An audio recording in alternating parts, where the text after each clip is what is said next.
Over here, I have the IQ constellation for a QBSK modulation that's being processed in real time. So we start off with the RF SoC here, which is a Xilinx HDG board.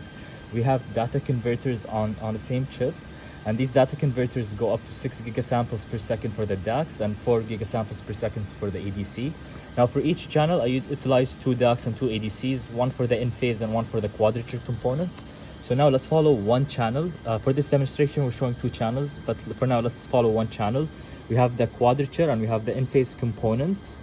I amplify the signal using mini Pasternak's amplifiers. And then I attenuate due to the requirements of the IQ mixer I'm using for the input power. I use a low-pass filter to filter out the copy caused by aliasing.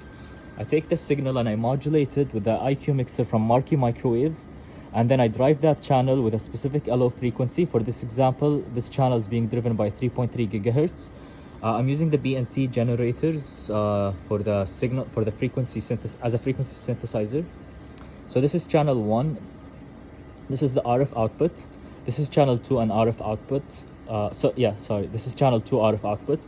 It's coming to this power combiner here where I combine both channel, aggregate them into one, and I drive it to this RF front end. That's 130 gigahertz. I up-convert the signal to 130 gigahertz, and I transmit it over the air, and I have the receiver over there that down-converts it back to IF.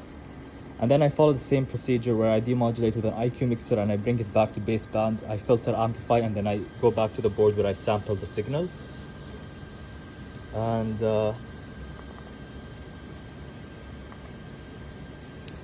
then I have the IQ constellation over here. So let me step in front of the front ends. So I have the IQ constellation over here displaying the signal in real time, and when I step in front of the front end, the signal goes away, and when I move out, it comes back. There is some slight delay due to the signal going from the receiver baseband to the ARM processor to the GUI dashboard.